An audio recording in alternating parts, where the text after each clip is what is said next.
Welcome to English Podcast. I am Lisa. And I'm Eric. Do you want to improve your English easily? If so, you're in the right place. So let's get started and make English easy.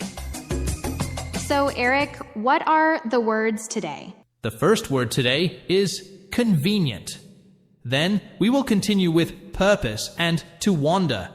Then to come up. And the final one is get back on one's feet. Okay, Eric. Let's start with the first word. Today's first word is convenient. Convenient. Convenient is an adjective. It means something is easy or makes life simpler, suitable for your needs. That's right. We use it to describe things that make our lives easier or more comfortable. Exactly. Let me give an example sentence. The new supermarket is very convenient because it's close to my house. It means that the supermarket is easy to use because it doesn't take much time or effort to get there from the person's house. Now it's your turn, Lisa. Can you give us another example? Sure. Here's another example. Online shopping is convenient for busy people. It means that online shopping is suitable and easy for people who don't have much time, as they can shop without going to a store. Yes. So let's talk a little more about convenient. We often use convenient with the word for or to. For example, we say, this tool is convenient for cleaning, or it is convenient to use. Good point. Now, let's hear a short dialogue using the word convenient. Emma, what time is convenient for you to meet tomorrow? How about 3 p.m.? There's a new cafe that just opened near the train station. That sounds convenient. I can stop by after work. Perfect. It's really convenient having a cafe so close to public transport. Absolutely. It's always convenient to have options like that in the city. That was a good example, Eric. It shows how we use convenient to talk about plans and locations that suit our needs. Yes, and it also shows that we can use convenient to describe both times and places. Eric, do you think convenient is more common in formal or informal conversations? That's a good question, Lisa. I think convenient is pretty neutral. You can use it in both formal and informal situations. For example, you can say, this time is convenient for our meeting in a work setting, or you can say, it's convenient to park here when talking with friends. I agree. It's one of those words that can be used almost anywhere. And it's really useful because we often talk about things that help us save time or make things easier. Well, it's useful for describing many situations in modern life. It helps express when something is practical or easy to use. Exactly. Well, I think we've covered convenient pretty well. Shall we move on to our next word? Yes, let's do that. Our second word for today is purpose. Purpose. Purpose is a noun. It means the reason why you do something or the goal you want to achieve. Let me give you an example sentence. The purpose of this podcast is to help people learn English. This means that we are making this podcast to help people improve their English skills. It was a fantastic example, Eric. You used the purpose of this podcast in your example. Thank you, Lisa. Okay, here's another example. What's the purpose of your visit to Canada? It means that we're asking why someone is going to Canada or what they plan to do there. Good point, Lisa. It's important to note that we often use purpose with the preposition of. We say the purpose of something. That's right, Eric. We can also use purpose with to when we talk about intentions. For example, my purpose is to become a teacher. Or our purpose is to help people learn English. Good point, Lisa. Now, let's listen to a short dialogue using the word purpose. Hey, Jake. What's the purpose of this meeting? The purpose is to talk about our next project. Oh, that makes sense. So, we're here to plan the project? Yes, exactly. The purpose of the meeting is to discuss the project details. In this dialogue, Jake explains that the purpose of the meeting is to talk about the next project. This shows how purpose is used to explain the reason for doing something.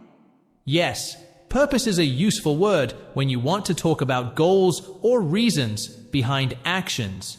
So, Lisa, do you think purpose is more formal or informal? I think purpose can be used in both formal and informal situations.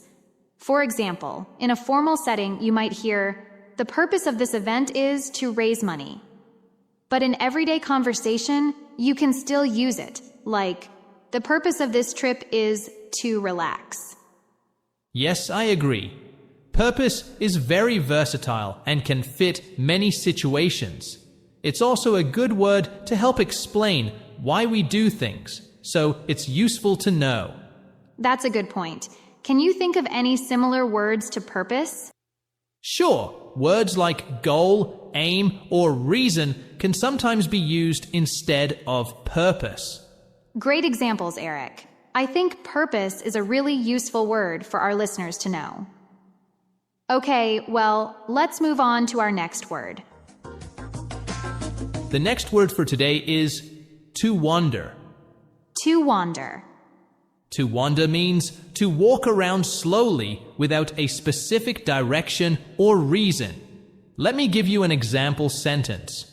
I like to wander through the park on sunny days. It means that I enjoy walking around the park for no specific reason, just for pleasure. Here's another example. The lost tourist wandered the streets looking for his hotel. This means that the tourist walked around different streets, was not sure where to go, and was trying to find his hotel. Good examples, Lisa. We often use wander with prepositions like through, around, or in to describe where the wandering happens.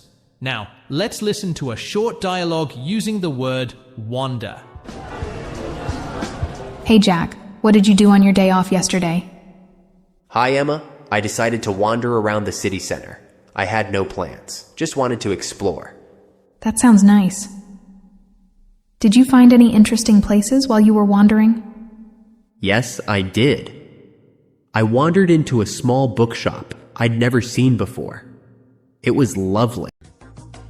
That was a great example of how to use wander in a conversation.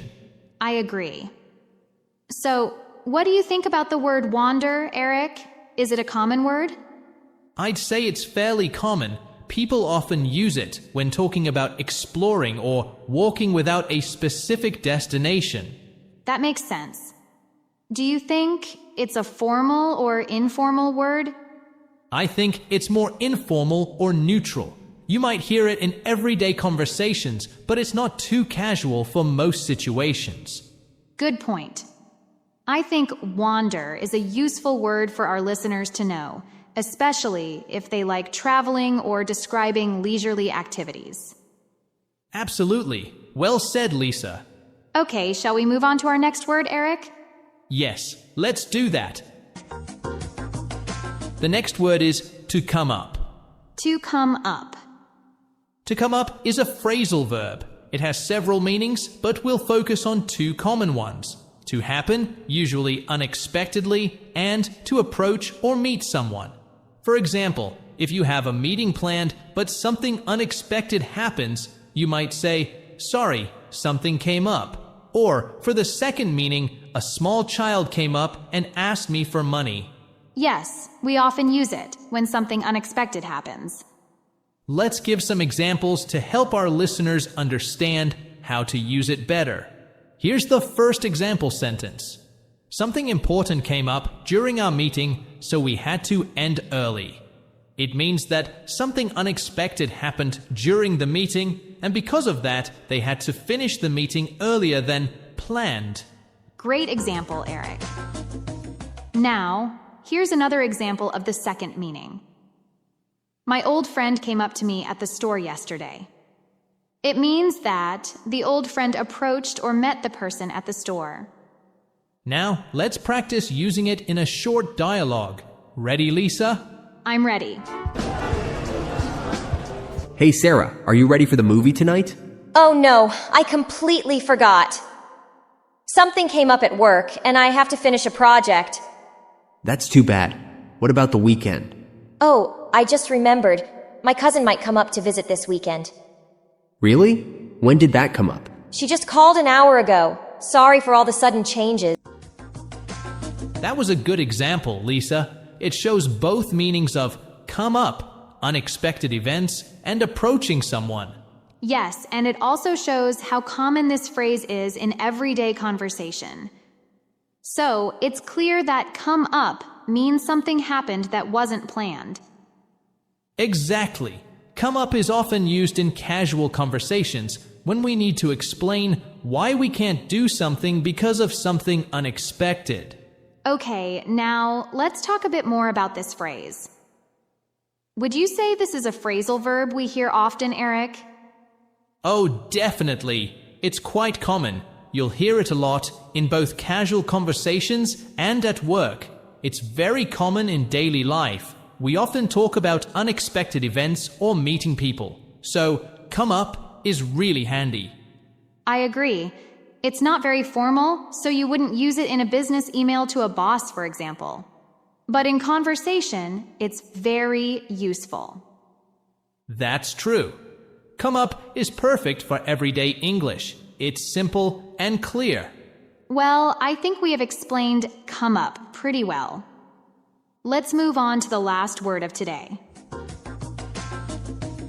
The last word today is to get back on one's feet.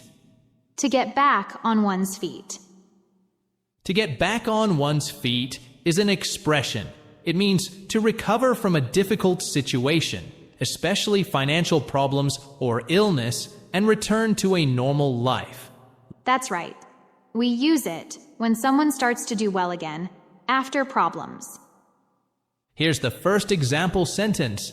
After losing his job, John worked hard to get back on his feet. It means that John lost his job, but he is trying to recover from this bad situation. He's working hard to improve his life and return to normal. Great example, Eric. Here's another one. After the accident, she worked hard to get back on her feet. This means that after the accident, she made a lot of effort to be well, either physically or emotionally, and returned to her normal life. Yes.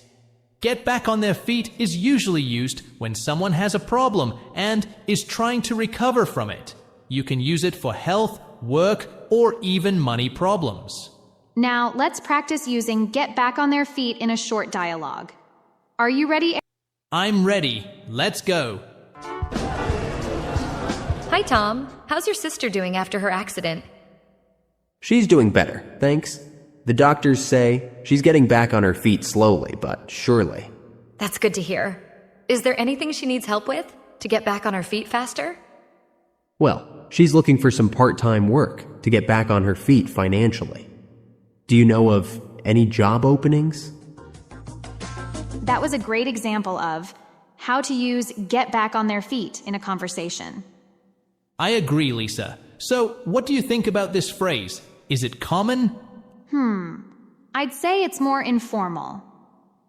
You often hear it in casual conversations, like when friends or family are talking about someone's recovery.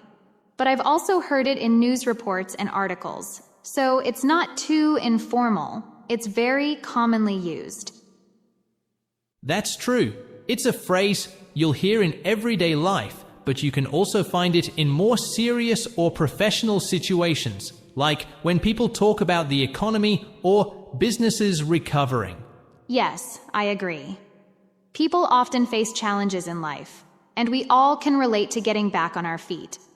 Whether it's health, work, or personal issues, we all have times in our lives when we need to recover and rebuild. Okay, well, I think we've covered get back on their feet pretty well and reached the end of our podcast today as well. I think so, Lisa. We hope you found the words helpful and the explanations easy to understand. Thanks for listening. Keep studying your English. And stay tuned. Bye for now. I am Lisa. And I'm Eric. Do you want to improve your English easily? If so, you're in the right place. So let's get started and make English easy. So Eric, what are the words today? The first word today is odd. Then we will continue with on the rise and to claim. Then to put up with.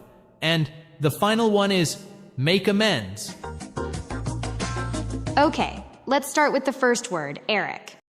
The first word today is odd. Odd.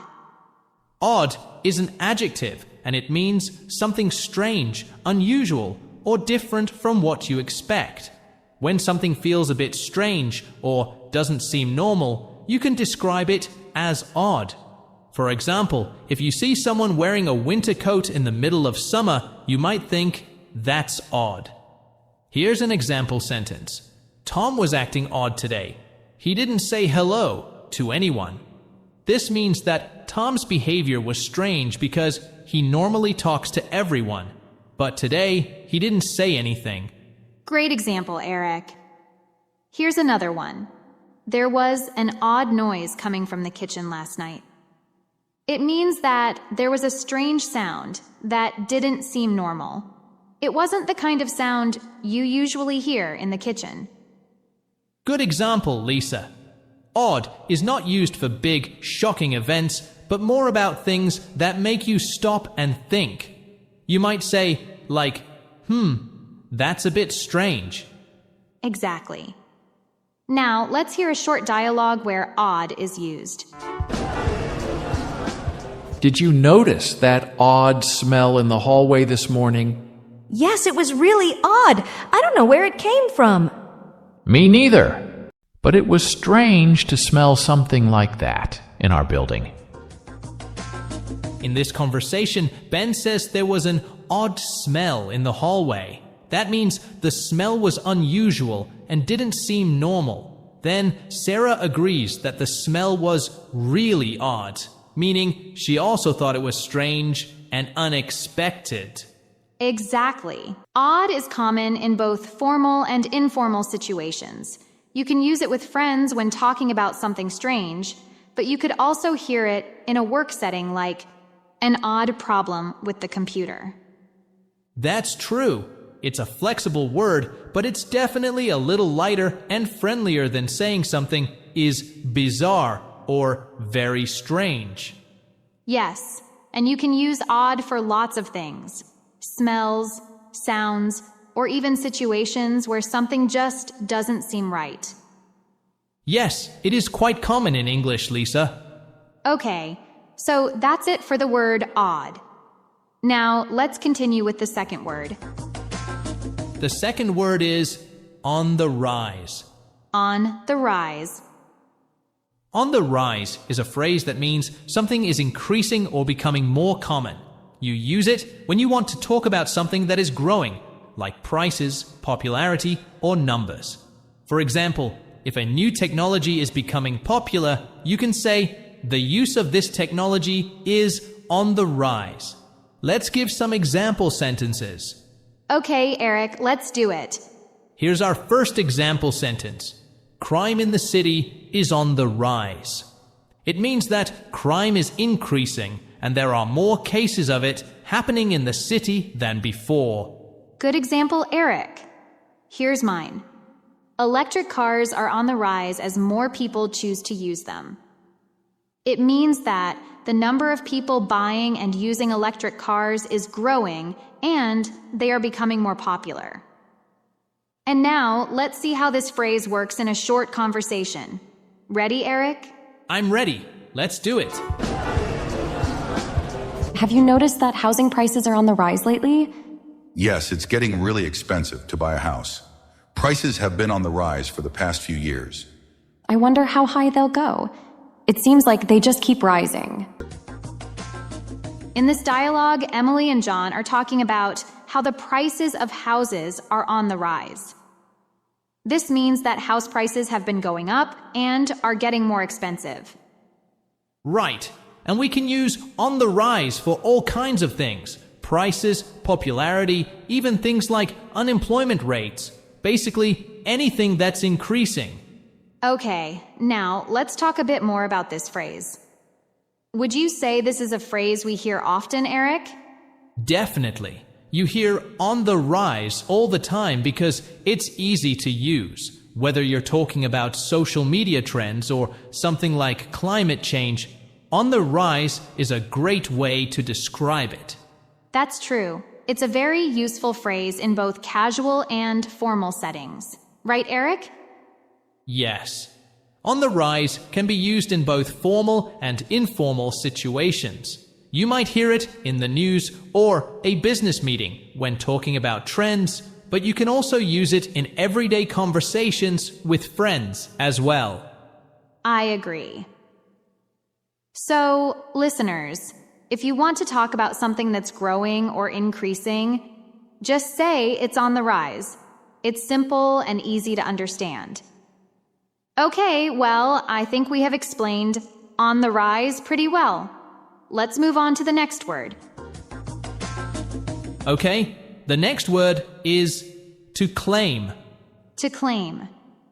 To claim is a verb, and it means to say something is true, even if it hasn't been proven yet. People often claim something when they believe something is a fact, even if others don't agree. Let's give some examples to help our followers understand it better. Here's the first example. He claimed he saw a UFO last night. It means that this person said he saw a UFO, but we don't know if it's true or not. Great example, Eric. Here's another one. He claims to have the best pizza in town. It means that he says his pizza is the best, but we don't know if that's true. It's his opinion, and other people might not agree. Let's talk about claim. Claim can also be used as a noun, like make a claim, which means to say something is true. It is used as in claim to do something, or claim that something is true. That's right. And now let's practice using claim in a short conversation. Are you ready, Eric? Ready as always. Did you hear about Alex? He claimed he finished the project all by himself. Really? How can he claim that? He did the project on his own. That's strange because I helped him with it. It seems like he wants all the credit, but I know. You worked hard too.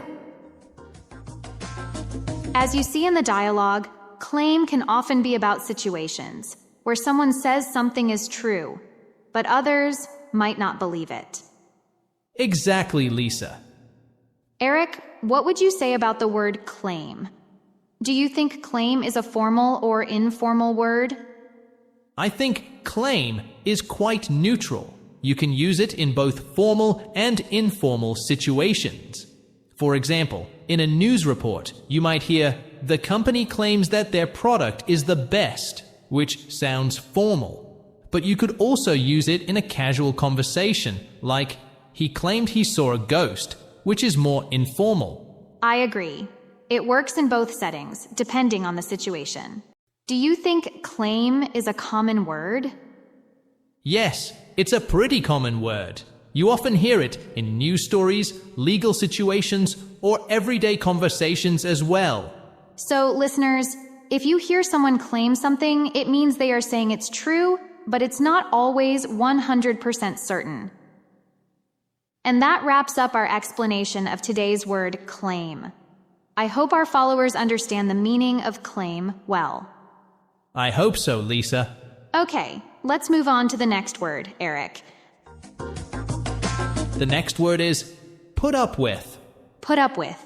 Put up with is a phrasal verb. It means to tolerate or accept something difficult or annoying without complaining too much.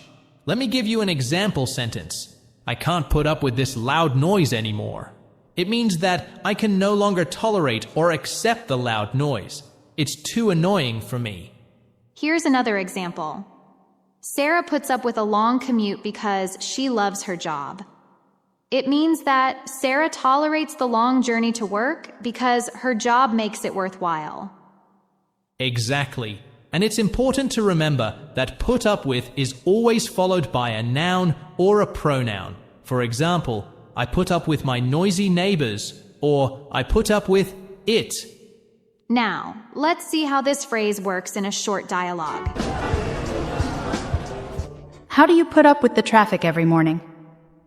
It's hard, but I don't have another choice. I have to put up with it to get to work.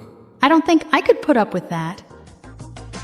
In this conversation, Emma asks James how he puts up with the traffic, meaning how he tolerates it every day. James explains that he has no choice. He has to keep up with it. Put up with is often used in situations where we don't have control over something, but we still have to deal with it. Eric, would you say put up with is more formal or informal? I'd say it's definitely more informal. You would use it in casual conversations with friends, family, or co-workers, but probably not in a formal situation or writing. You're spot on. It's a friendly conversational phrase. You wouldn't hear it much in formal writing or business emails, but it's a very practical and common expression. Yes, definitely. Put up with is a casual, friendly way to say you tolerate something. It's great for everyday situations. Okay, well, that wraps up our explanation of today's phrase, put up with. Now, it's time to explain the last word of today. What is the last word today, Eric? The last word is make amends. Make amends. Make amends means to do something good to show that you are sorry about something you have done wrong. Like, it's about taking action to show that you regret what happened and want to make things better. Exactly, Lisa. Let me give you an example sentence. After forgetting his wife's birthday, John tried to make amends by cooking her a special dinner.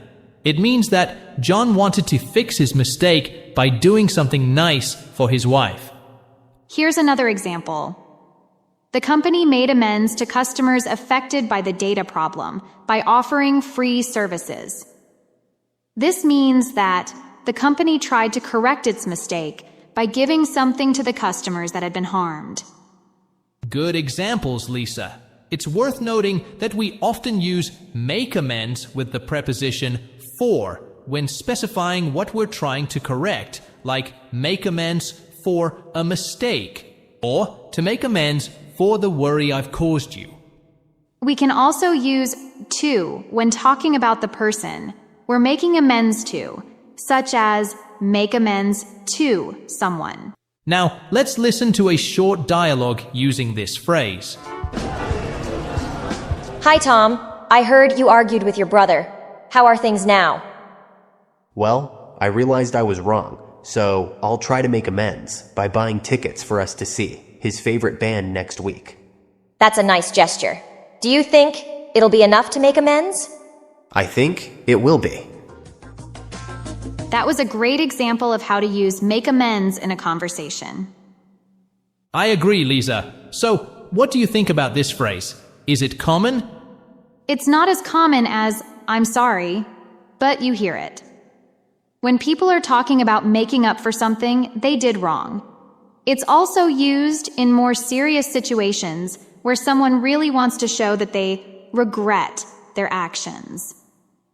That makes sense. Do you think it's a formal or informal phrase? I'd say it's a little more formal than just saying, I'm sorry. You might hear it in both formal and informal conversations, but it does feel like a slightly more thoughtful way of talking about fixing a problem. For example, in everyday life, people might just say, I want to apologize. But if you say make amends, it sounds like you're really trying to repair the situation. Good point. Can you think of any similar phrases, Lisa? Sure. Phrases like apologize, make up for, or set things right can sometimes be used instead of make amends. Those are great alternatives, Lisa. I think make amends is a useful phrase for our listeners to know. It shows a willingness to take responsibility and fix problems. Absolutely, Eric. Okay, well, I think we've covered make amends pretty well and reached the end of our podcast today as well. I think so, Lisa. We hope you found the words helpful and the explanations easy to understand. Thanks for listening. Keep practicing your English and stay tuned. Bye for now.